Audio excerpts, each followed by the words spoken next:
Alright, so next, let's kind of just talk about biotechnology for a bit. So essentially, we're discussing genetically engineered and genetically modified things, right? Creatures, food, all kinds of different stuff. Remember, biotechnology just taking advantage of biological processes technologically for our own advantage. There's some ups and there's some downs. We group them into our own kind of categories for food production and medical usage and so forth. But really, the big takeaway here is genetic engineering. That's essentially what we mostly use biotechnology for, right?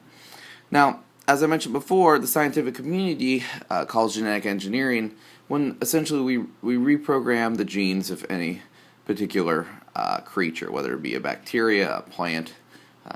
I know plants aren't oftentimes creatures, but they're living things, right? And then animals. So essentially, we're adding extra genes to these things that aren't typically there. In the normal human population, though, genetic engineering is usually referred to as genetic modification. In the scientific community, we don't call it genetic modification because anything that changes through time, whether it be adapted to a specific environment, is genetically modified, right? So some of the best examples we discussed of genetic engineering are Bt corn, which stands for Bacillus thuringiensis. And Bacillus thuringiensis is just this bacteria that happens to produce a toxin that's poisonous to a number of different pests, whether it be the corn borer in corn, which is why we inserted that gene into our corn plant so that the corn borer can no longer eat our crops, right? But we also, sometimes, I mentioned before, Mecklenburg County used it to dust the countryside so that the cankerworms wouldn't eat all of the willow oaks. That's why you see those tree bands on all the trees around Charlotte. But a really good example, right? We also have Roundup Ready crops, which is just another example of genetic engineering on how we've essentially inserted genes that make common plants resistant to, or common agricultural plants resistant to Roundup so that we can dust them with a huge dose of herbicide and it doesn't affect the plant itself. We kind of jokingly said at the end, though, that genetic engineering does not include featherless chickens. Let's just see, featherless chickens.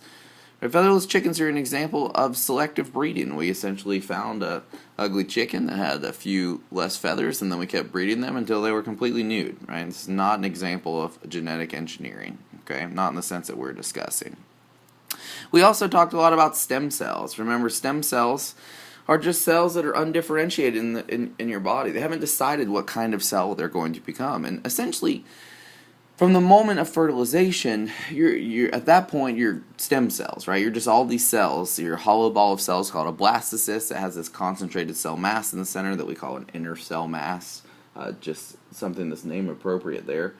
And as that developing blastocyst matures, those cells differentiate and determine what type of cell they will become, right? They start transcribing the genes that are specific to, the area of your body that will come your stomach and specific organs. You get the idea, right?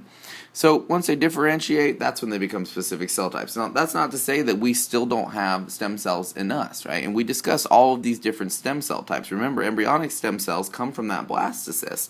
And as I mentioned before, there's a lot of legislature, at least in the U.S., that makes it really tricky to get a hold of these things. And that's because they're controversial, right? They're controversial for a number of reasons, mostly as a result of misinformation, but also because that hollow ball of cells has the ability to develop into a fetus and then into a baby, right? Which makes it pretty controversial. Though, as we also mentioned, most embryonic stem cells for research, or embryonic stem cells for research period, come from in vitro clinics because they're a result of the in vitro procedure, and they have a lot of leftover blastocysts from that procedure that we oftentimes just have to freeze or just discard because we don't have the ability legally to use them for research. So we have stem cells. We have specifically embryonic stem cells that come from that blastocyst. Remember, we use these words that related to potency. Pluripotent are embryonic stem cells because they have the ability to become a couple hundred different types of cells if we play our cards right. Key here, they do not come from terminated pregnancies, right? This is not a result of any type of abortive procedure. This is literally just usually we get embryonic stem cells from leftover embryos that come from in vitro fertilization clinics, right? So because of the controversial nature of stem cells, it may not necessarily hold the most promise for stem cell research. So we have other things like umbilical stem cells, right?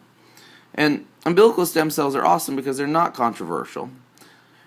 The only drawback, of course, is that they give us a small number of cells. Now, they can't become a couple different hundred types, right? They're only multipotent, like adult stem cells. So, umbilical stem cells, though, do have the advantage of the fact that they don't have some of the drawbacks that embryonic stem cells tend to exhibit when we use them for research, like teratoma formation. We mentioned that embryonic stem cells form tumors sometimes, so that's a drawback. Umbilical stem cells don't do this, and they're not controversial.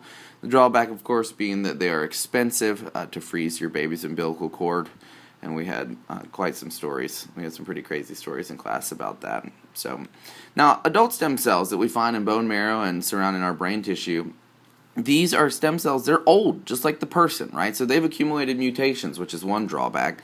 They can only form a small number of cells, or what we call multipotent, and they're useful for organ transplant, and that's about it, just because they tend to be filled with mutations. But just like umbilical stem cells, they're multipotent, and we do have them. That just means they haven't differentiated into a specific cell type into our body. If we could take advantage of really trying to figure out how to reprogram our adult stem cells, we would be in really good shape, right? So essentially, it all boils down to the concerns regarding stem cell research is that, there's possibility for rejection in that individual. Potency is a concern, right? Umbilical and adult stem cells can only turn into a few different types of cells. Some DNA abnormalities form in adult stem cells, and then sometimes we get these teratoma formations in embryonic stem cells, right? We mentioned before that we use adult stem cells for transplantation. Your book actually talks about xenotransplantation. You probably remember that from your homework.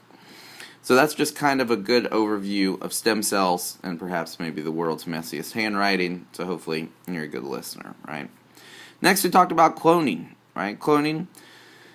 Typically, when people think of cloning, they think of reproductive cloning, where we take the DNA from an organism and turn it into another individual. Remember, we also talked about therapeutic cloning, where we do this entire cloning process, but then we insert it into a host that needs some kind of therapy, right? They have a specific medical condition that necessitates the regeneration of a certain type of damaged tissue and so forth. So, cloning, remember the basic procedure, right? We talked about this. You find an egg, you take the nucleus out, you find a diploid cell, it could be a skin cell from a particular species, right?